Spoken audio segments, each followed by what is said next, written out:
যদি তাই হয় মায়া, তাহলে তুমি এই চিহ্ন বানিয়ে দেখাও। তুমি তো রাধারানী সেজে বসে আছো, তাই না? তুমি তো এটা খুবই সহজেই বানাতে পারবে। আজ বাবা, আজ আমার শরীরটা ভালো লাগছে না। আমার আমার হাত পা কাঁপছে। আমি কালকে চিহ্ন বানিয়ে দেখাবো। কালকে না, এখনই। যদি তুমি রাধা হয়ে থাকো তাহলে তো এই চিহ্নটা তোমার জন্য খুবই সহজ।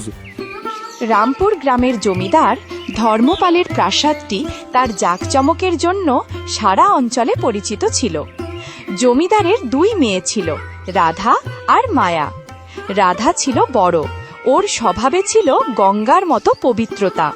আর অন্যদিকে মায়া ছিল ছোট, ওর মনে হিংসা আর ঘৃণার কালো অন্ধকার সব সময় থাকত। দেখো, ওকে যেন গোটা দুনিয়া ওর পারে লুটিয়ে পড়ে। বাবার ভালোবাসা হোক বা গ্রামবাসীদের ভক্তি, সবই রাধা দিদির জন্য। আর আমি তো ওর ছায়ায় থাকা এক অসহায় মেয়ে মাত্র। রাধা হাসি মুখে পাখিদেরকে খাবার খাওয়াচ্ছে। ও মায়ার দিকে ফেরে। মায়া, তুমি ওখানে একা দাঁড়িয়ে আছো কেন? এসে দেখো, আজ এই ছোট্ট পাখিরা আমার হাত থেকে দানা ঠুকরে খাচ্ছে। কি অসাধারণ বিশ্বাস এদের, তাই না? বিশ্বাস? দিদি, এই দুনিয়া চলে প্রয়োজনের ওপর, বিশ্বাসের ওপর নয়। কাল যখন তুমি এই প্রাসাদ ছেড়ে চলে যাবে, তখন এই পাখিরা অন্য কারো হাত থেকে খাবার খুঁজে নেবে। বিদায়? তুমি কি বলছো মায়া? বাবা তো এখনো কোনো সিদ্ধান্তই নেননি। বাবা কেন সিদ্ধান্ত নেবে? গ্রাম প্রধানের ছেলে তো কাল তার পরিবার নিয়ে আসছে। আমি লুকিয়ে বাবার কথা শুনে নিয়েছি। বাবা তো তোমার নামে অনেক প্রশংসা করছিল। কালকে তো তোমার ভাগ্য খুলে যাবে দিদি। বাবা যা সিদ্ধান্ত নেবেন তা আমার ভালোর জন্যই হবে। কিন্তু তোমাকে এত চিন্তিত দেখাচ্ছে কেন? আমি তো শুধু এটা ভাবছি যে তুমি চলে গেলে আমার কি হবে। বাবা তো আমার মুখও দেখতে চাইবে না। সব ভালোবাসা তো তুমিই নিয়ে যাবে। এভাবে বলো না, তুমি তো আমার ছোট বোন। আমি বাবাকে বলবো তোমার জন্য একটা সুন্দর পাত্র খুঁজে দিতে। আমি তোমার ভিক্ষা চাই না দিদি, আমি ওই সব কিছুই চাই যেগুলো তোমার। তোমার রূপ, তোমার আধার আর তোমার ওই ভাগ্য। রাধা, রাধা মা, কোথায় গেলে তুমি? কালকের জন্য সবকিছু দেখে নিয়েছো তুমি? হ্যাঁ বাবা, আমি এখনই আসছি। রাধা ভেতরে চলে যায়। মায়া ওখানে একা দাঁড়িয়ে থাকে। ও তার আঁচল থেকে একটি ছোট কালো শিশি বের করে, যেটা ওকে তান্ত্রিক দিয়েছিল। রাধা দিদি, তুমি তো বলেছিলে যে তুমি পাখিদের অনেক ভালোবাসো। তাহলে তোমাকে চিরদিনের জন্য পাখি বানিয়ে দিলেই তো হয়। কালকে সকালে তুমি গ্রাম প্রধানের বৌমা হবে না, বরং তুমি হবে খাঁচায় থাকা বন্দী। এই বিষের এক ফোঁটা তোমার সব সুন্দর স্বপ্নকে ছাই করে দেবে। তারপর এই প্রাসাদে শুধু আমারই রাজত্ব হবে। চেহারাও হবে তোমার, আর নামও হবে তোমার। এই ছলনা কেউ ধরতেই পারবে না। আজকের রাতই হলো তোমার শেষ রাত দিদি। কাল যখন সূর্য উঠবে তখন তোমার পরিচয় উধাও হয়ে যাবে। মায়া ধীরে ধীরে রাধার ঘরের দিকে এগিয়ে যায়। ওর পায়ের শব্দ শোনা যাচ্ছিল না। প্রাসাদে গভীর নিস্তব্ধতা ছিল।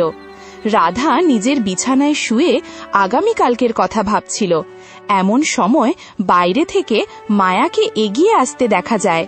মায়ার হাতে একটা গ্লাস ছিল, তার ভিতর দুধ ছিল, কিন্তু সেটার রং কিছুটা অদ্ভুত।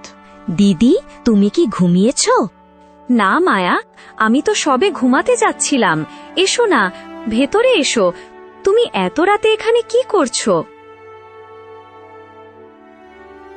দেখেছো তোমাকে কতটা ক্লান্ত দেখাচ্ছে? কালকে গ্রাম প্রধানের পরিবারের সামনে তোমাকে খুব খুশি খুশি ভাব দেখাতে হবে, অথচ তুমি এখনো জেগে আছো। আমি ভাবলাম তোমার জন্য একটু গরম দুধ নিয়ে আসি, এটা তোমার মনকে শান্ত করবে আর ঘুমও খুব ভালো হবে।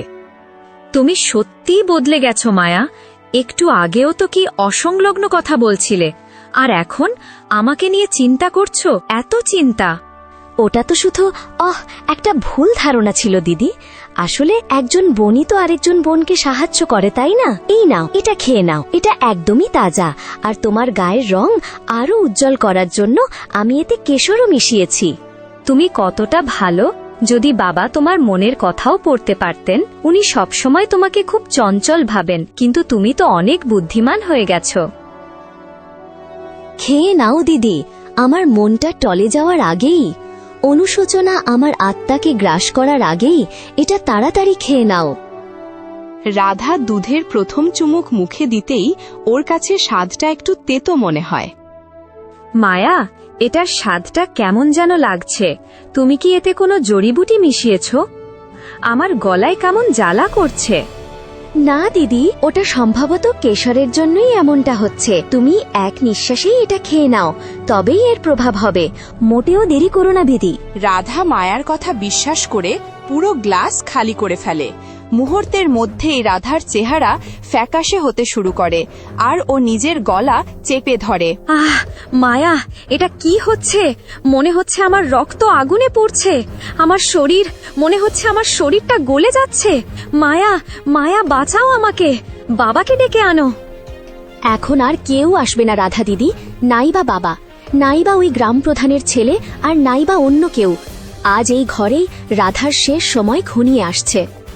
আহ তুমি আমার সাথে বিশ্বাসঘাতকতা করেছো।